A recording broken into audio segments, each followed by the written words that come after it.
تصویر بھائی تبلیغ اسلام کی آواز سے ہو رہی ہے. اگر میں آپ کو مسئلہ نہ بتاؤں, اپنا چہرہ ایسے ایسے کروں تو کچھ سمجھ میں آئے گا؟ پتا چلا تصویر کچھ نہیں کرتی ہے, آواز کرتی ہے. تصویر خالی منورنجن کے لیے ہے. اب ہمارا نوجوان بگڑ گیا, بغیر تصویر کے تقریر سنتا ہی نہیں ہے. آپ لوگوں کو تقریر سنانا ہے تو تصویر بھی جائز کر دیا. یہ نوجوان ایسے ہی بگڑتا رہا اور آپ جائز پہ جائز کرتے رہے. کل یہ نوجوان کہے کہ جب تک مولانا صاحب کی بغل میں میوزک نہیں بجے گا ہم تقریر نہیں سنیں گے. اب میوزک بجوا دیجئے, کہ میوزک بجانا جائز ہے. کیوں؟ اس لیے کہ تقریر عوام کو سنانا ضروری ہے دین بچانے کے لیے. دین بچانے کے لیے ضروری ہے تو میوزک بھی. اس کے بعد نوجوان اور بگڑے گا, بگڑ ہی رہا ہے. وہ کہے گا جب تک مولانا کی بغل میں رنڈی نہیں ناچے گی تب تک ہم تقریر نہیں سنیں گے.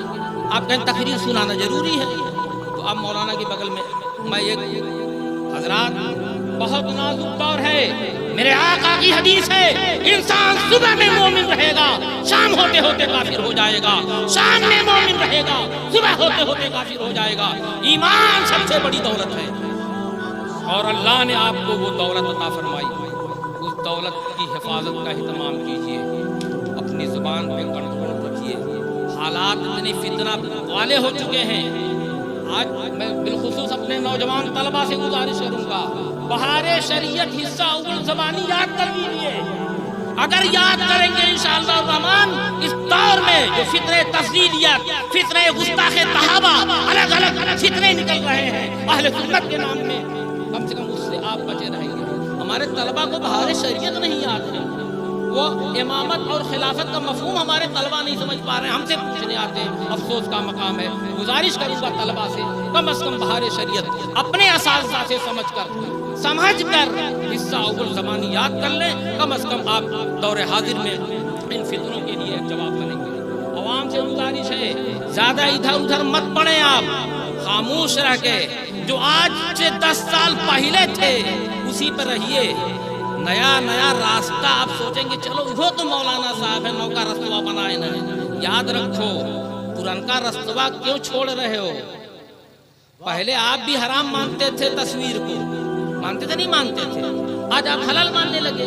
تو نیا راستے پہ جون راستہ آپ کو نیا مل جب اسی پہ چلنا شروع کر دیجئے. نہیں, آپ جو ہے مضبوطی سے پرانے راستے پہ قائم رہیے. پہلے آپ مانتے تھے نہیں ہمارے یہاں اعلان نہیں ہوا, شہادت نہیں بھائی, آج آپ ٹیلی فون سے ماننے لگے. پہلے کیوں آپ حرام مانتے تھے؟ نہیں شہادت نہیں آئی ہے, ابھی 30 رمضان ہے. آج آپ کہتے نہیں اعلان ہو ہی گیا ایک جگہ سے, وہ پورے ہندوستان کے لیے معاذ اللہ رب العالمین, آپ اس کو مان لے رہے ہیں. میں یہ ضمنی بحثیں نہیں, آپ کو صرف یہ کہہ رہا ہوں پرانے ڈھرے پہ رہیں تب بچیں گے, ہے نا. جو کہتے ہیں وہ ہے کہ جو ٹھوٹا سے لگا وہ بچا, تو جب جو ادھر ادھر سب پٹ گیا. تو آپ ایمان کی حفاظت کا اہتمام کیجیے. اللہ تبارک و تعالیٰ اس شادی کو مبارک کرے.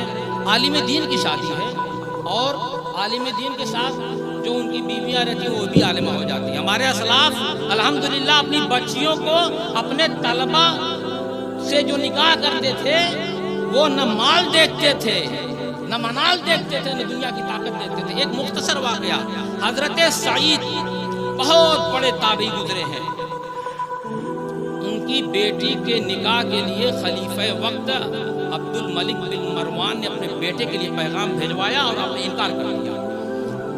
ایک آپ کا شاگرد بہت دنوں کے بعد حاضر ہوئے, ایک مہینے کچھ دن ناگا کر دیا. کہا بیٹے ابھی تک کہاں تھے؟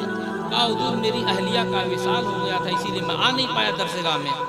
کہا بیٹا ہم سے بتائے ہوتے میں جنازہ میں آ جاتا. کہا حضور آپ علم و عرفان فیضان پہنچا رہے ہیں, میں نے زحمت دینا گوارا نہیں کیا, حضور معافی چاہتا ہوں. فرمایا کہ نہیں اب کیا حال ہے؟ کہا حضور خالی ہوں, کوئی نہیں آگے پیچھے. کہا نہیں جوان آدمی ہو تمہارا نکاح ہونا چاہیے. کہا حضور میں غریب آدمی, 3 درہم میرے پاس ہے, کون مجھ سے نکاح کرے گا؟ فرمایا میں اپنی بیٹی کا نکاح کروں گا. آپ نے اسی محفل میں خطبہ پڑھا اور آپ نے شاگرد سے اپنی بیٹی کا نکاح کر دیا. شاگرد بیچارے محو حیرت, غریب آدمی, بہرحال اپنے گھر گئے سوچ رہے کیا کروں. حضرت سعید ابن اتنے بڑے تابعی, ان کی بیٹی میرے گھر آئی, میں کیا کھلاؤں گا, کیا غریب آدمی ہوں. یہی سوچ میں تھے کہ مغرب کی اذان کے بعد دروازہ کھٹکھٹایا کسی نے. آپ نے فرمایا من کون ہے دروازہ کھٹکھٹانے والا؟ آپ نے سعید کا نام سنا. کانپ گئے کہ سعید تو کبھی ان کو مسجد اور گھر کے علاوہ کبھی دیکھا ہی نہیں، میرے دروازے پہ کیسے؟ دروازہ کھولا، آپ نے فرمایا کہ تو نوجوان آدمی ہے، میں نے اپنی بیٹی کا نکاح تجھ سے کیا، میں نے یہ مناسب نہیں سمجھا کہ آج رات تو خالی گزارے، میں نے اپنی بیٹی کو تیرے پاس اس لیے پہنچا دیا، یہ میری بیٹی ہے۔ حضرت شاگرد نے اعلان کیا گاؤں والوں کو کہ حضرت سعید نے اپنی بیٹی کا مجھ سے نکاح کر دیا۔ یہ ایک لمبا واقعہ، مختصر میں بتاؤں کہ وہ بیٹی کیا تھی۔ اب اس کے بعد دوسرے روز تیسرے روز جو بھی روایت میں ہے جانے کی تیاری کرنے لگے۔ بیٹی نے کہا کہاں کا ارادہ ہے؟ کہا آپ کے والد گرامی کی بارگاہ میں علم سیکھتا تھا، کچھ باقی ہے تو سیکھ لوں، پھر بقیہ اور کاروبار آگے بڑھے گا۔ آپ کی بیٹی نے کہا اجلس وعلمک علم سعید، اب میرے والد کے پاس جانے کی ضرورت نہیں ہے، میرے والد نے وہ علوم و فنون مجھ کو سکھا دیا ہے کہ آپ بیٹھیے، میں سعید کا علم تجھے یہی سکھا دیں گے۔ وہ عالمہ عورتیں رہتی تھیں، اپنے شوہروں کو اتنا عظیم علم سکھاتی تھیں۔ آج یہ نہیں کہ وہ ایسی ایسی باتیں سکھائیں کہ گھر کا گھور ہو جائے، یعنی الگی بلگا ہو جائے، نہیں، وہ پہلے کی عورتیں تھیں۔ حضرات، ماحول کو پاکیزہ بنانے کی ضرورت ہے، اور میں مبارکبادی پیش کروں گا۔ بہت دیر میں نے مطلب ضمناً بات نکلتی چلی جاتی ہے، اس لیے میں نے اپنے علماء سے رابطہ رکھیے، بالخصوص ان علماء سے جو آپ کے سمجھ میں آئے کہ یہ پرانے ڈھرے پر ہیں، مسلک اعلیٰ حضرت پر ہیں۔ انشاءاللہ آپ کامیاب رہیں گے۔ بقیہ آپ زیادہ باریک بینی میں جائیں گے تو جانیں گے کچھ نہیں، پتہ چلا کہ گڑبڑ ہو جائے گا۔ پروردگار عالم ہم سب کو مسلک اعلیٰ حضرت پر استقامت نصیب فرمائے اور اسی پر ایمان کے ساتھ حسن خاتمہ عطا فرمائے۔ یہ دعا ضرور کرو کہ مسلک اعلیٰ حضرت پر استقامت اور اسی کے ساتھ حسن خاتمہ، ورنہ کتنوں کو دیکھا کہ بہت بڑے مبلغ مسلک اعلیٰ حضرت کے، پتہ نہیں کیا اندر سے گڈی ہے کیا یا دنیا کی کیا، اس کے بعد پتہ چلا ہو دیکھو دوسری لائن میں چلے گئے، مطلب نئی نئی تحقیق میں آ گئے۔ پروردگار عالم ہم سب کی حفاظت فرمائے۔ السلام علیکم ورحمۃ اللہ۔